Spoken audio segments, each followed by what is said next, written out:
Vamos a retomar algunos conceptos que quedaron pendientes de la unidad 2 antes de pasar al tema que corresponde para este próximo jueves de la unidad 3.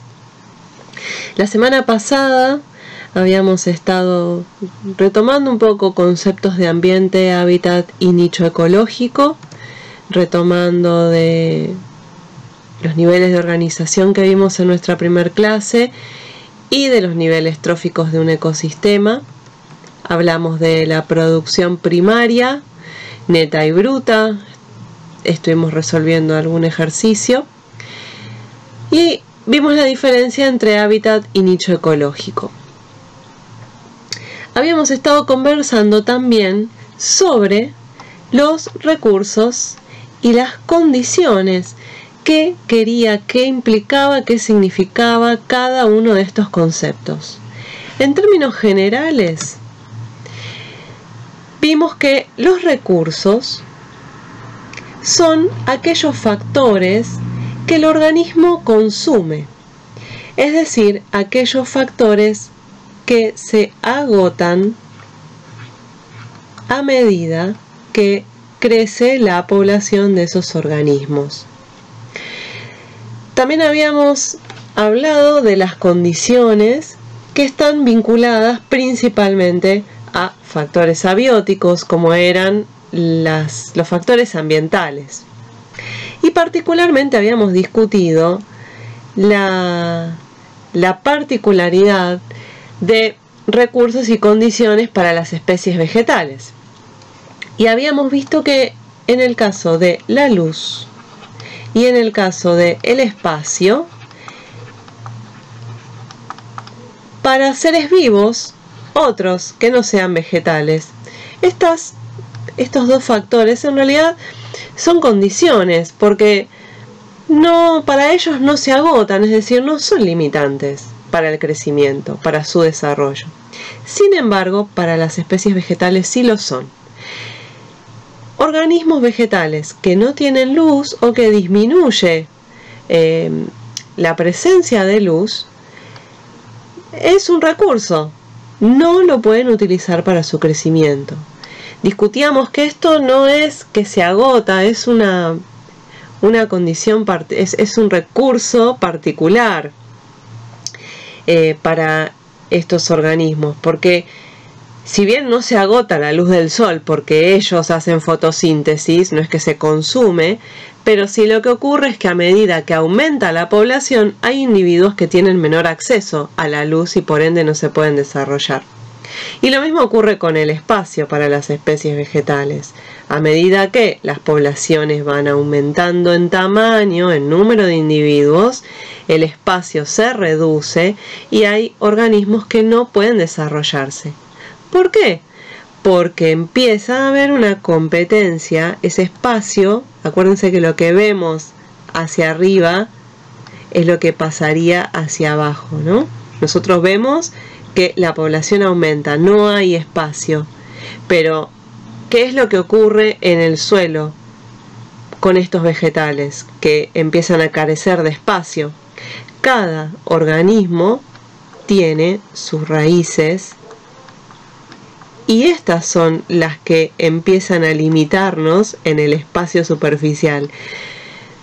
Tiene que haber, es posible que haya interacción entre las raíces de esas especies, pero el problema aquí comienza a ser el acceso a los nutrientes. Por eso, lo que vemos de espacio está vinculado con lo que ocurre en el suelo.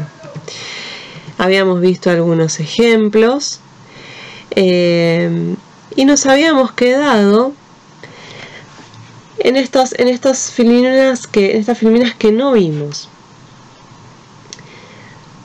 Estas condiciones, estos factores ambientales, van a traducirse, la variación de esas condiciones se van a traducir en ciertas respuestas de los organismos que vamos a observar. Pensamos lo siguiente: para una planta, para un vegetal, más radiación es mejor dejarla, por ejemplo, a plena luz del mediodía, a pleno sol del mediodía, donde hay mayor radiación solar, hay mayor energía. ¿Eso se va a traducir en que mi planta va a crecer más y mejor? En el caso de de un cultivo bacteriano, o puede ser cualquier organismo, cuanto más fuente de carbono y energía, o sea, cuanto más alimento le dé a estos organismos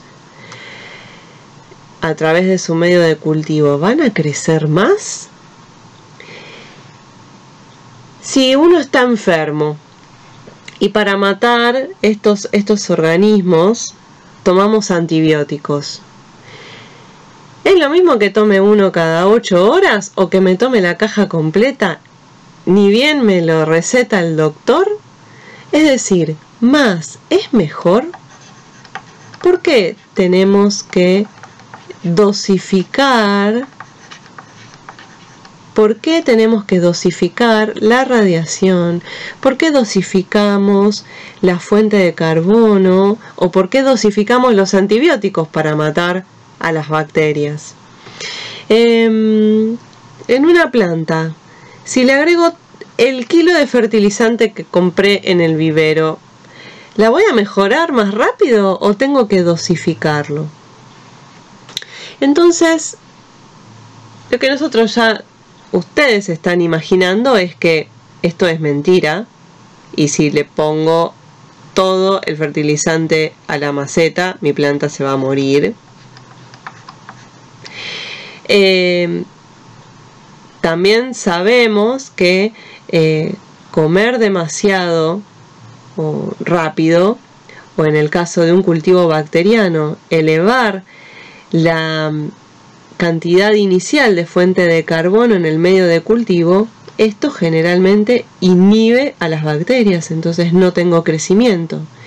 Y también sabemos que si a una planta que encima no está adaptada, la dejamos siempre al sol del mediodía porque queremos que crezca más, porque como va a tener más energía, también sabemos que esto no es posible y se mueren. De la misma manera que los seres humanos, si nos exhibimos a mayor temperatura porque creemos que es mejor para nuestro funcionamiento, tampoco nos va a ir muy bien.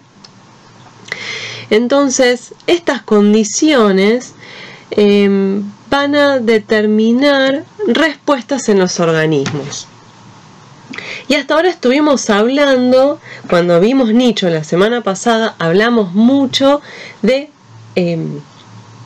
rangos de condiciones que determinan ciertas capacidades en nuestros organismos, en los organismos que estamos estudiando, ¿no? Este tipo de curva, esta forma de campana, se llama en matemáticas campana de Gauss. Entonces ustedes van a escuchar o van a leer que esto es una respuesta gaussiana, donde en este rango, en todo este rango de nuestra curva de estudio, fíjense que es un rango mucho más amplio que el resto.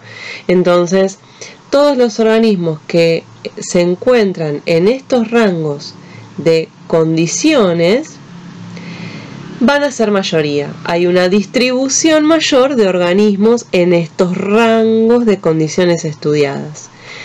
Para este ejemplo, intensidad de la condición puede ser cualquier condición. Supongamos temperatura en grados centígrados. La temperatura es menor en en esta franja del eje y aumenta. A esto le faltaría una flecha acá, ¿no? Esto continúa. Entonces, hacia la derecha aumenta la intensidad, aumenta la temperatura, y hacia arriba aumenta la respuesta de la especie. Entonces, supongamos que es crecimiento de la población versus temperatura. ¿Qué es lo que observamos acá? A medida que la temperatura aumenta, hay un aumento de la población o un crecimiento del individuo. Prefiero que Pensemos en población para este caso. Hay un aumento de la población. ¿Por qué? La condición se va acercando al rango óptimo en el cual esos organismos se pueden reproducir. A medida que la temperatura cada vez es más alta, no es mejor. Justamente, fíjense que la población decrece.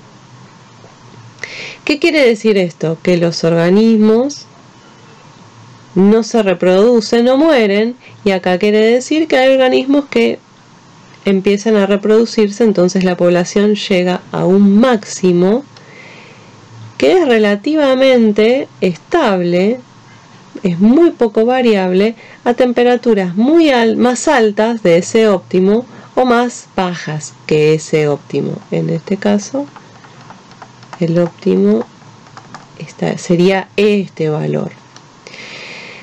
Pero ¿qué ocurre? Hablamos de rangos, entonces supongamos que este óptimo es 30 grados. Lo que me está queriendo indicar este gráfico es que 30 grados, pero con una tolerancia de, supongamos que son 5 grados, que esto es 35 y que esto es 25 grados, con una tolerancia de 5 grados mis organismos crecen satisfactoriamente. Por debajo de los 25 o por arriba de los 35, esta población no se sostiene, ¿sí? Esta población no se sostiene. Estos rangos, además, para nosotros, son útiles por dos motivos.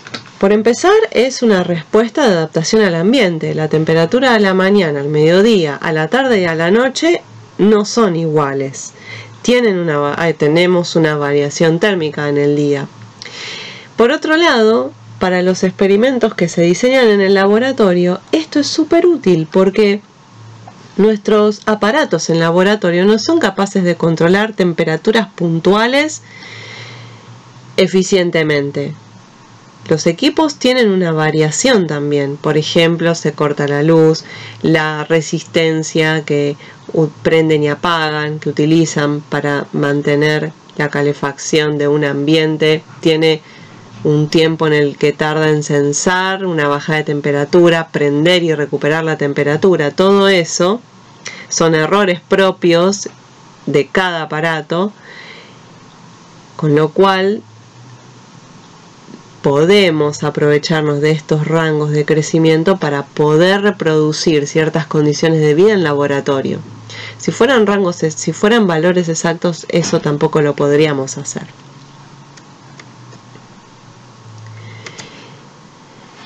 Bien, cada organismo puede tener una respuesta diferente a la gaussiana que hablábamos recién. Entonces ahora vamos a ver distintos tipos de respuesta. Un tipo de respuesta que podemos observar en los vegetales es un tipo de respuesta que se llama de saturación. ¿Esto qué quiere decir? Que si la intensidad de la condición aumenta, se va a observar un aumento en la respuesta, pero hasta un punto en el que esa respuesta se plancha, es decir, no ve un aumento de la respuesta. En este caso, a medida que aumentó la intensidad de luz, estas unidades se van a traducir en electronvoltios después, que es una forma de medir intensidad de luz o energía que se está aportando. A medida que aumenta la intensidad de luz, la fotosíntesis aumenta hasta llegar a su máximo rendimiento, que es aproximadamente el 100% de esa fotosíntesis, ¿no? De la capacidad fotosintética de la planta. Y por más que aumente la energía otorgada a partir de la luz, no voy a observar más fotosíntesis. Este tipo de respuesta se llama de saturación. Fíjense que no hace falta poner una lámpara de 40 electronvoltios, porque con poner una de 20 se llega a una fotosíntesis a un valor bastante eficiente. ¿Todos los vegetales cumplen este tipo de respuesta? Sí. ¿Todos los vegetales cumplen que a 20 grados, a 20 electronvoltios se llega a la máxima potencia fotosintética? No.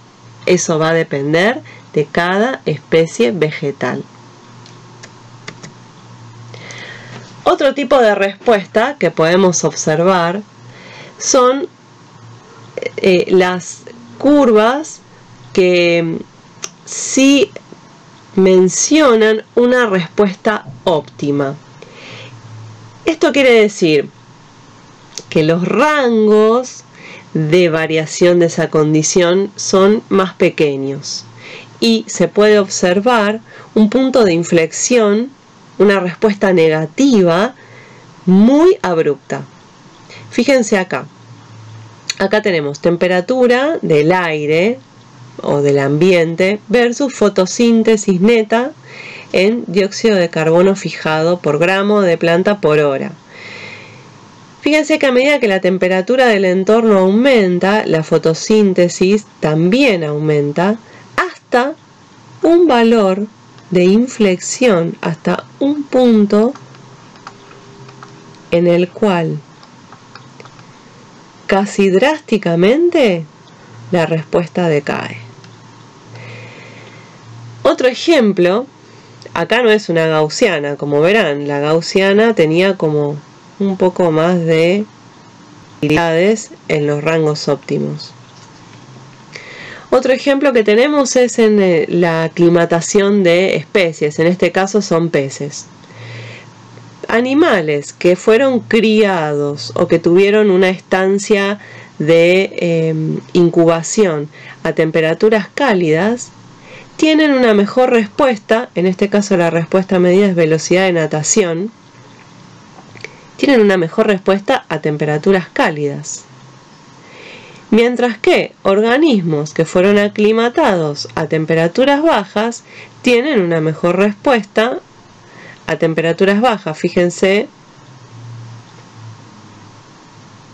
que a temperaturas por debajo de 20, estos organismos tienen una respuesta más alta que cuando lo pasamos, estos serán más o menos 25 grados. Fíjense cómo rápidamente de 20, que es acá, a 25, la respuesta cae drásticamente. Los organismos aclimatados a 25 tienen una máxima respuesta más o menos a 30-35 grados y pasamos levemente ese umbral y ya la respuesta disminuye. Y después, si fueron aclimatados a 25, a medida que la temperatura desciende, la respuesta también decae. Vamos a dejar ley de tolerancia para lo vamos a dejar para un próximo video. Así que aquí terminamos la primera parte que tiene que ver con respuesta de los organismos a las condiciones.